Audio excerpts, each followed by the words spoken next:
Hello, welcome to Telesur. I'm Carla Gonzalez. This is Interviews from Quito, the program where we explore the big challenges facing this country and the region. In today's program, we'll look at the political scenario in Ecuador under the government of Lenín Moreno. Health, labor, and foreign ministers resigning, a fourth vice president in 3 years of term, and a government falling in approval ratings. So what could this lead to? In the next election, will the country recover from the austerity measures, and what will be the consequences for our nation? For that, we have professor and researcher at the University of Manabí, Fernando Casado. Thank you, Fernando, for joining us. Thank you for having me, Carla. So first, let's look at Ecuador. Give us a brief overview of what the country is going through politically. Well, as you have mentioned, right now we have the fourth vice president in the country. That reveals that there is a very high level of instability in the country. At the same time that we are in a disastrous economic situation due to the COVID-19 pandemic. Here in Ecuador has hit very hard in the sense that it's probably the highest death toll in the whole America, and also one of the worst places where the pandemic has hit. In fact, we saw in the beginning of April those terrible images of dead people in the streets that the authorities could not do anything even to pick them up. So now, at the same time, this neoliberal agenda the president has is also in a very bad way affecting the population with unemployment, the increase of poverty, a health system that is not able to assist the majority of the people. So the situation is really, really disastrous right now here in Ecuador. So let's look a bit more at the issue of the vice president. How did we come to having 4 vice presidents in 3 years? No, that's a very good question. The thing is, if we do like an overview of what has happened in Ecuador regarding the vice presidency position, first we had like in Ecuador, both president and vice president are elected through electoral vote in the presidential election. But the first vice president was an ally of Rafael Correa and Lenín Moreno, who was supposed to be a continuation government, just sort of make a turn towards liberal positions, break or betray even its own party and its own ideology. And then also in a way it was an obstacle to have Jorge Glass as his own vice president, since he was still loyal to Rafael Correa. And in this turn towards liberal positions, they also in a way, in a very obvious judicial procedure, he was imprisoned and right now he's in jail. So that was the first vice president, the one and the only one that was elected by the population in Ecuador. The second, Maria Alejandra Vicuña, she was elected by 3 candidates. That finally, that's how the procedure in Ecuador is. Once you have to elect a new vice president, it is the president who elects 3 candidates, and then the National Assembly, the legislative, is the one in charge of electing the one of those 3 candidates of the president. So the second one was, after a few months in its position, was charged with bribing corruption charges. So she also had to resign. And the third one was a pact between the conservative parties and the president in order to regain sort of political stability in Ecuador. He was Otto Sonnenhoffner, and he was for about a year and a half in office, and then resigned because since the very first day he got into office, he was just like gaining visibility in order to prepare, it seems like, its candidacy for being elected president in the next February elections in 2021. So now, the president again was forced to choose the 4th vice president. And it is interesting what has happened actually, because out of his list of 3 candidates, the 3rd one is the one that has been finally elected. And it is also even more interesting that she has been elected with the vote of the Correist force, which is probably out of the 137 assemblies or congressmen, is the biggest force with 30 votes. And they were the ones that sort of with their 30 votes finally gave pass to the election of Maria Alejandra Muñoz. And the reason is that the other two candidates were really criticized by this force, and also because of their role, for example, during the 2019 protests against the government, where the one that was the first in the list, Maria Paula Romo, she was responsible of the repression, of the brutality of the police forces during the protests that has as an outcome 11 casualties, more than 1,100 to 1,200 wounded, and 1,300 people arrested. So that's why they sort of did everything they could in order to disregard the list of the three candidates of the president. But since the president of the legislative decided to go and vote for one of the three candidates, finally was the third one, probably the less dangerous one according to the Correísta forces, the one that was elected with the votes of the Correístas. So that's the really unstable situation we are going through in Ecuador at the moment. So you were mentioning she's the least, she's the candidate that the Correístas wanted, at least from the three options. But her office is also involved in a lot of scandals at the moment. She is the head of the customs agency, and that office is being involved in a corruption scandal of legislators being able to obtain disability documents to import cars, luxury cars, without paying taxes. How is that good for the country now? Yeah. Imagine then, Carla, how is the situation in the country that she is the best candidate, because the other two were even worse than her, and she is involved in all those scandals you have mentioned, like these ID disabled cards that were used by high-ranking politicians in order to import into Ecuador luxury cars without paying taxes. So, and that's the best candidate. That's the candidate that the Correístas gave their support, because the other two were responsible mainly of the persecution of the political force of the Correístas. They were in charge of the repression, as I told you before, in the 2019 October protests. So yeah, so instead of having a brutal repressor, they chose a corrupted vice president, which is probably better out of the three options, because as I told you, the president of the legislative didn't allow the discussion of the three candidates' proposals of the government. What could have been done? The legislative and the assemblies, the congressmen and women represented at the National Assembly could have also discussed if they agreed or not with the list.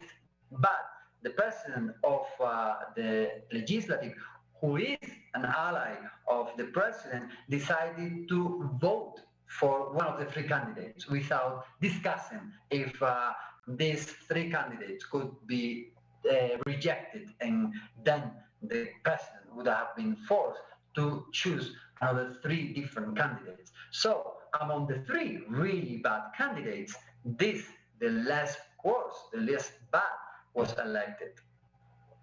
So there's a lot of illegalities in this process, apparently according to the analysis.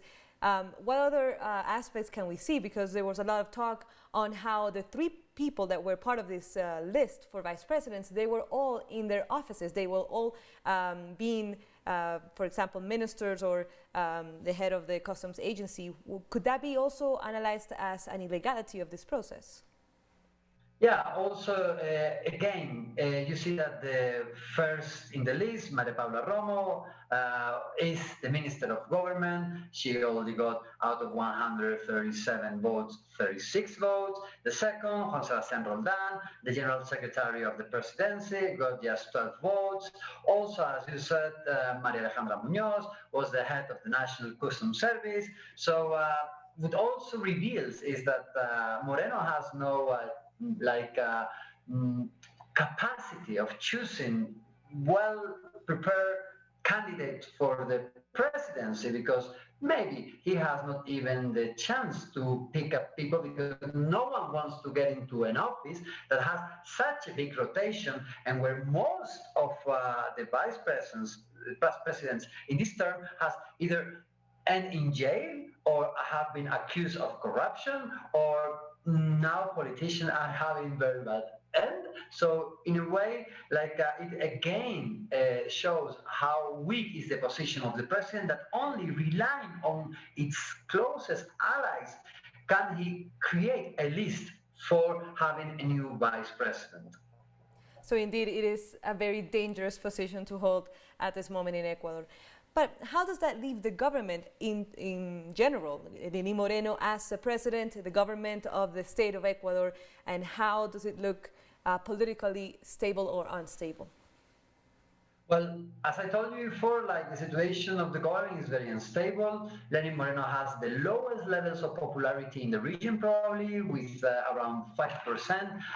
As we said before, there have been many scandals that are affecting the reputation of the government. This was supposed to be the government that was going to fight against the corruption, and then you have the so-called INA Papers case that concerned the president himself, who would participate in offshore companies that are forbidden according to the Ecuadorian law. And however, due to also the protection of the Attorney General, the investigation has not gone forward. You have also many congressmen, also allies of the government, that have been prosecuted under corruption charges, damaging again the image of the government as well. And then also this really terrible scandal about this disabled ID you mentioned, where also many people have been involved. So I think that the government also, within the context of the coronavirus pandemic that has hit Ecuador really badly, is trying to survive. It's trying to get to February and then give or open the possibility of a different president after, in a way, Lenín Moreno has gone and done all the dirty job, in the sense that there has been a clear liberalization of the economy, shrinking the role of the state. We also see that the pandemic has hit very badly Ecuador because, for example, the budget devoted to health was reduced from over 4% to 2.8%, what made that Ecuador was badly prepared for the pandemic.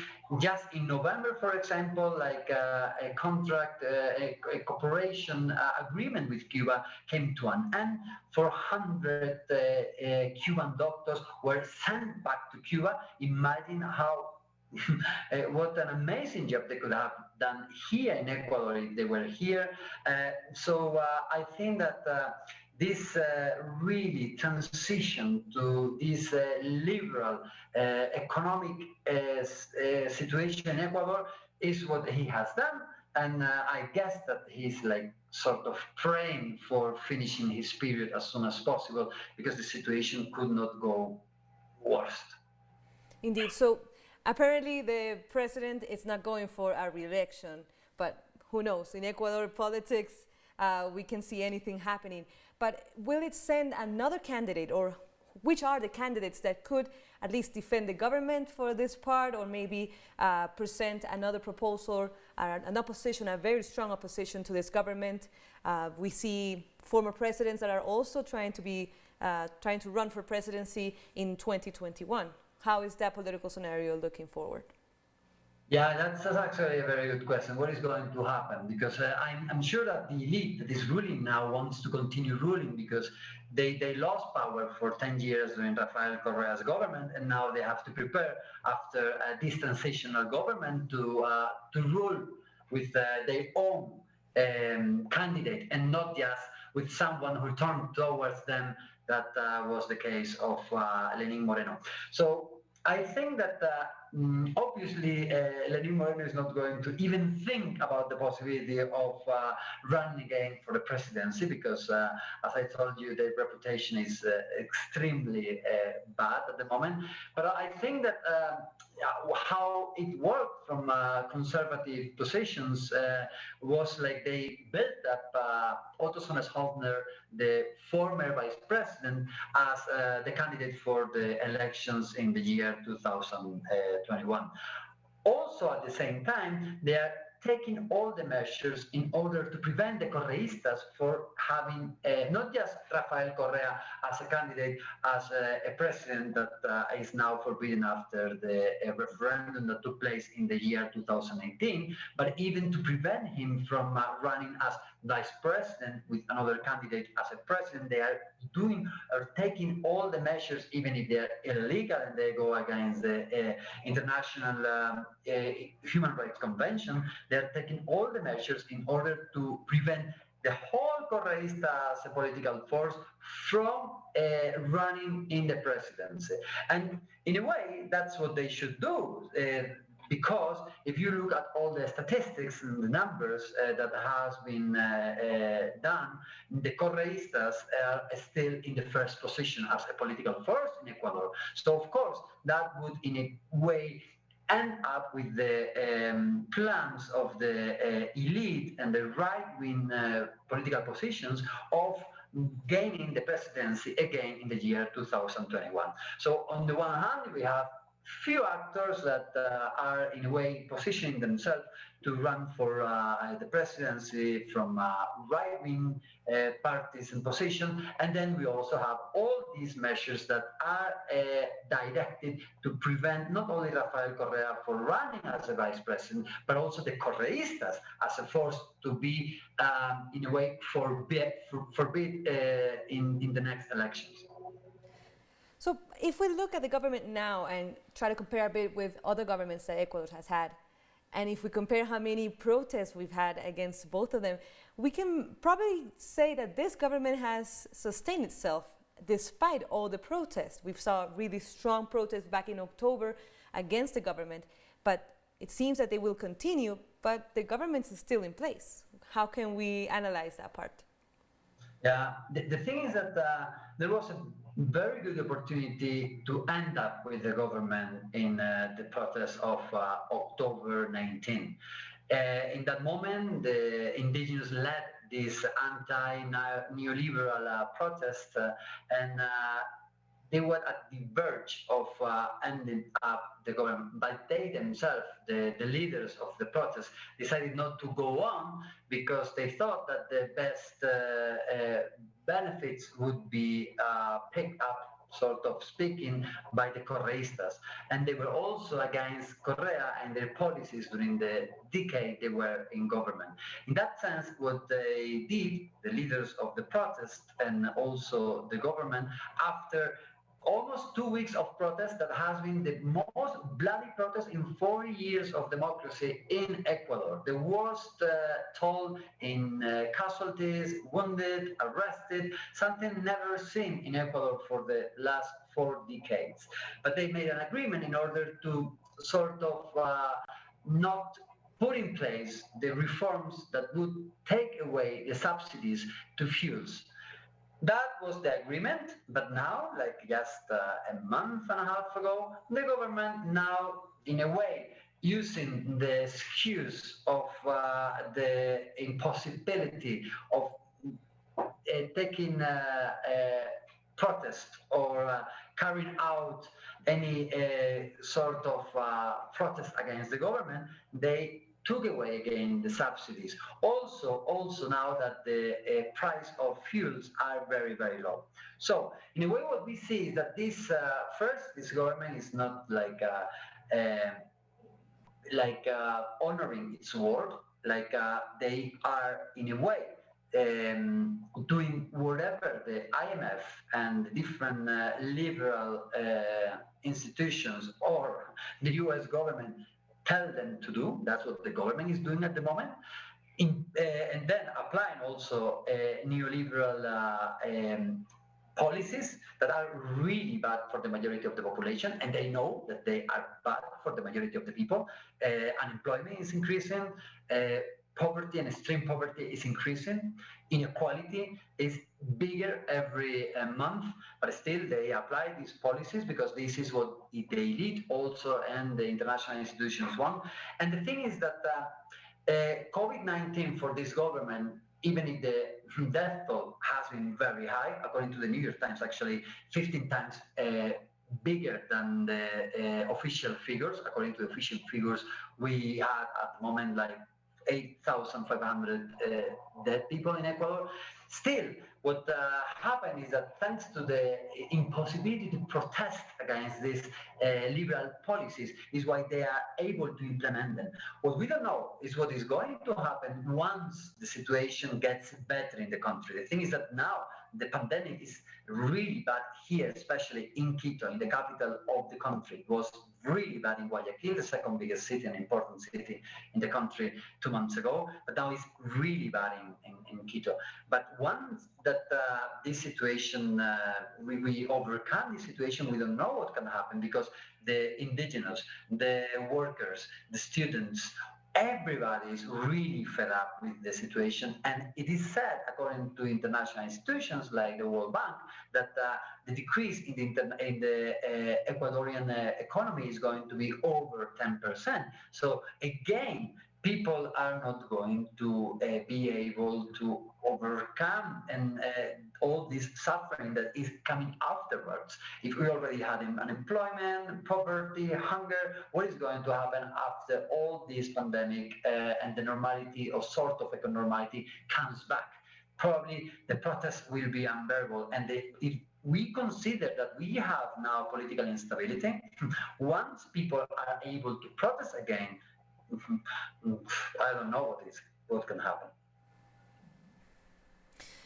But it seems that the government is using the pandemic as an excuse to impose all these austerity measures, even though they promised the indigenous populations and the whole social groups that gather as a protest in October, back in October, they promised them they would not apply it, but it's still in force. We see privatizations, we see the closure of public media, we see layoffs.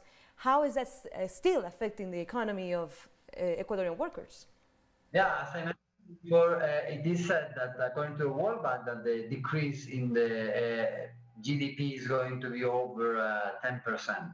So yeah, the situation is really, really bad. It's going to be probably a global crisis that in general, every country is going to undergo through a very difficult situation. But probably here in Ecuador is going to be worse than the average.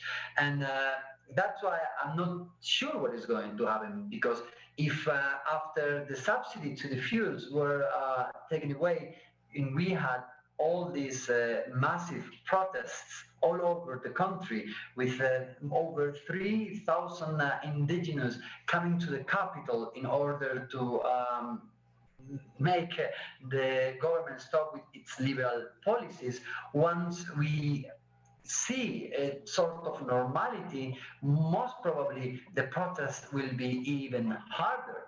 And then I guess that also the government, in a way, is using, of course, as a scapegoat the COVID-19, but at the same time, in a way, to see in the horizon the presidential elections is the best way out for the current government. Take into account that so far, like 3 of the leaders of the indigenous communities have already propose themselves as pre-candidates for the presidency. So it means that they might, from here to February, better try to build up a good presidential proposal and try to run for the presidency, and then focus all the energy in that purpose and not protests. And so that could be sort of the way out they also see in order to regain power and to revert all the liberal policies that at the moment have been imposed. But we don't know what is going to happen because, as I told you, on the way, on the one hand, we have a really terrible political, economical situation that probably will lead to instability, but at the same time, we have the hope of the presidential elections. Many of these candidates are already organized their campaign, so that might be the way that different forces will focus after we overcome the terrible situation that now we are suffering with the pandemic. How to get out of this nightmare through presidential elections. Indeed, it is a very complicated situation, and I'm sure we will continue to discuss it throughout this year. Thank you for joining us, Fernando. We are running out of time, but thank you.